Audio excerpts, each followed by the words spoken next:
Good morning, this is Nicholas from Gandor Gaming, and I just got top 4 at my locals with Don Quixote Dolphin Bingo OP06 edition, which is super exciting.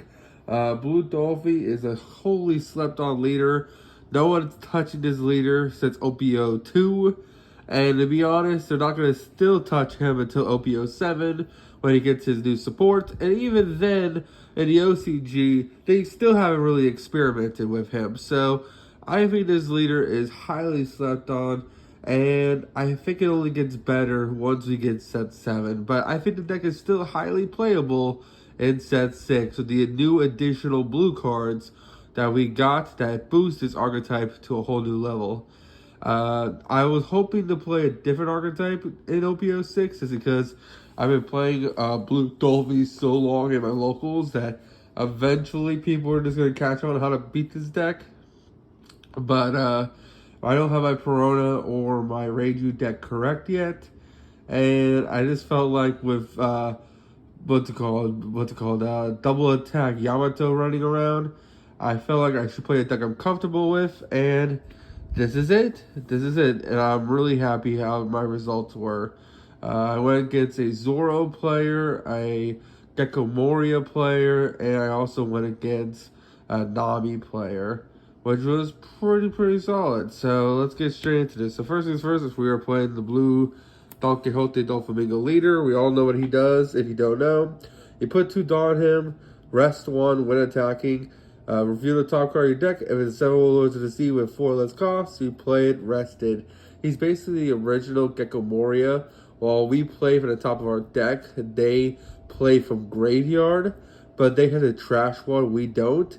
Also, we put 2 Dawn on our leader attack, swing west 1, and then they rest 2, have 1 Dawn on their leader attack for 6. So we're technically the better leader when it comes to using our Dawn efficiently. Also, we summon from deck, they summon from grave. We both require setup, so I really need to stack my deck, and they need to set up their graveyard. So ultimately, it just comes down to who has the better setup and who goes first. And it's a very scary matchup, so let's get straight into this. So first things first, for our new additional blue card that boosts his deck entirely well is 9-drop Sanji. 9-drop Sanji is incredibly well for the deck. This card's absolutely insane.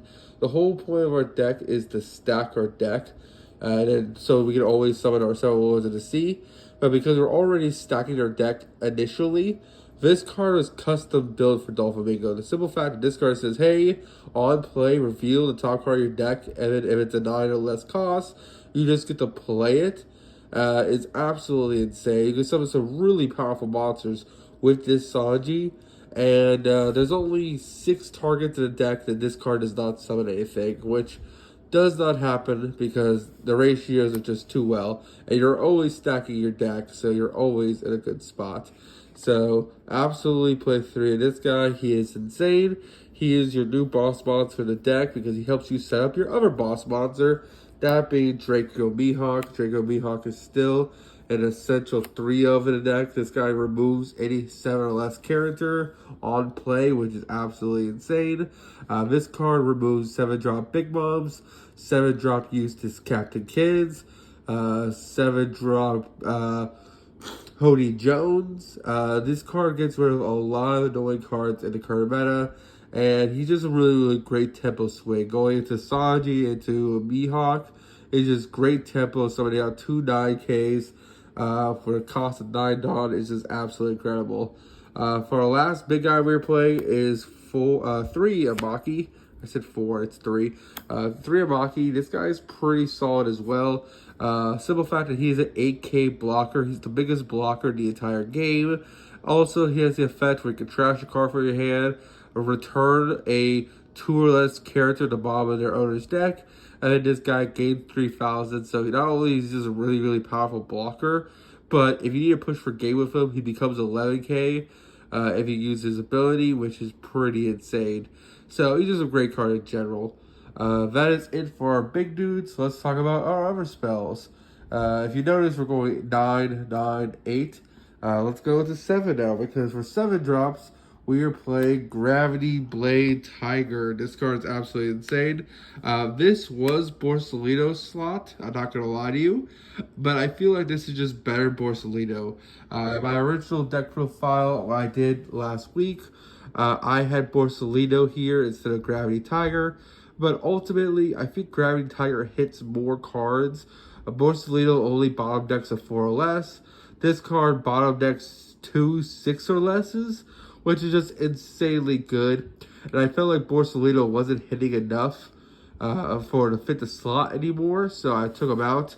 We're not blue-black Sakazuki, so it's not like we can lower the cost of character and bottom deck it. So I feel like 7 cost Gravity Blade Raging Tiger is just a better card. Plus, this is a new card from OP06, so it's really, really good. Next, we have 3 Gum Gum Red Rocks. This guy's absolutely insane. You gotta get rid of 10 drop Big Mom somehow.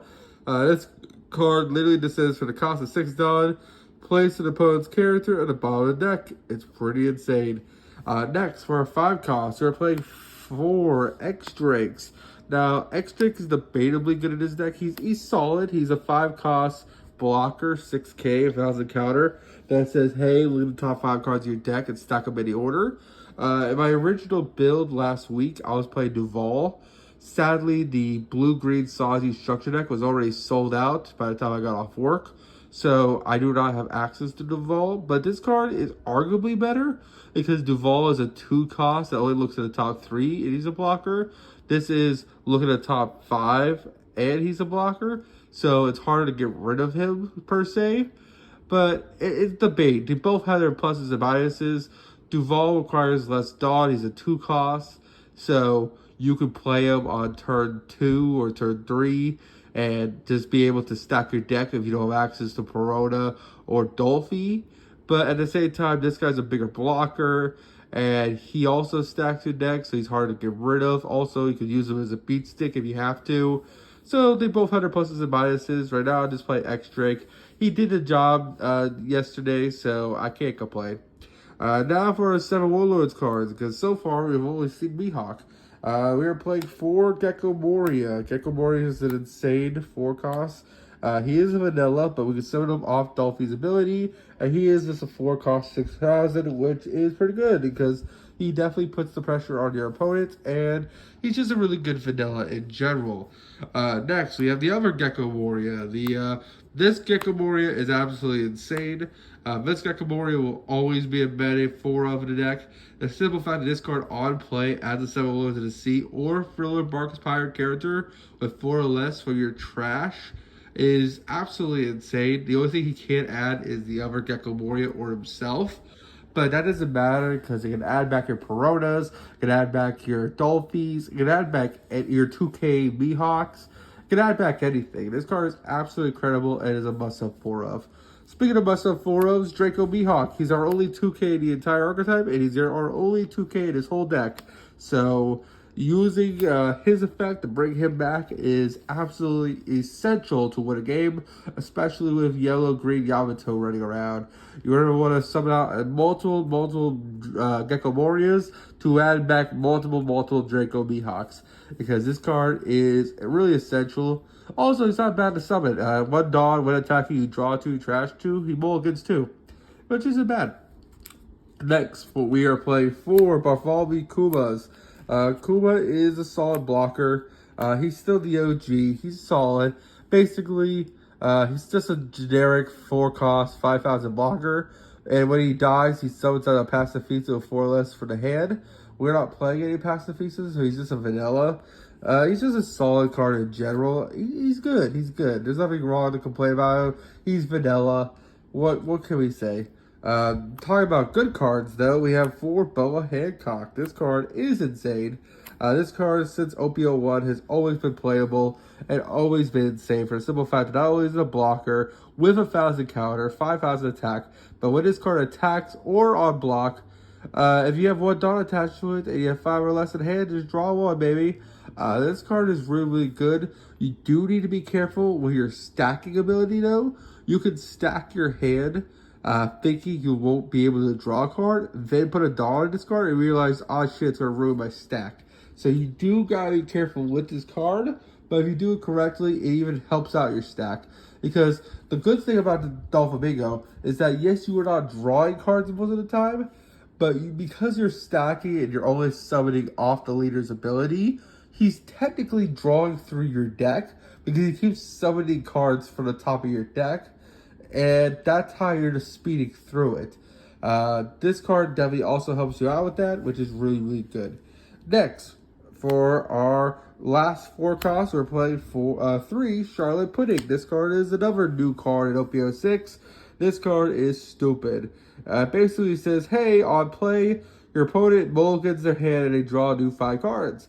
That sounds not that great until you realize just One Piece in general, there is no hand size. So your opponent can have 20 cards in hand.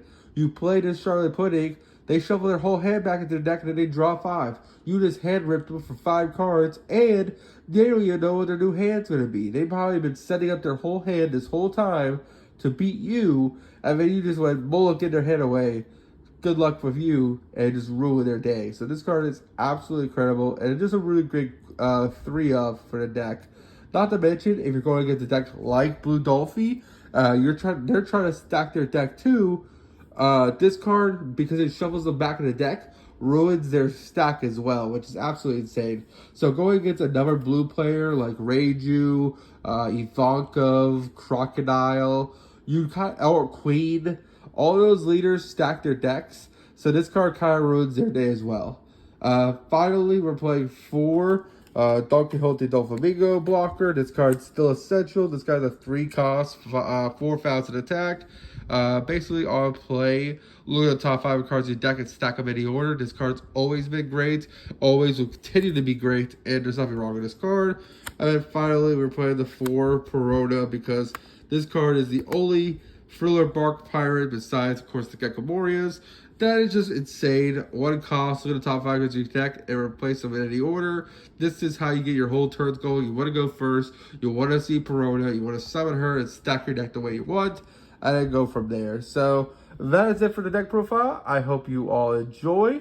I got top 4 of it yesterday, and I'm proud of it. And I can't wait to see where it goes from here. See y'all next one. Bye-bye.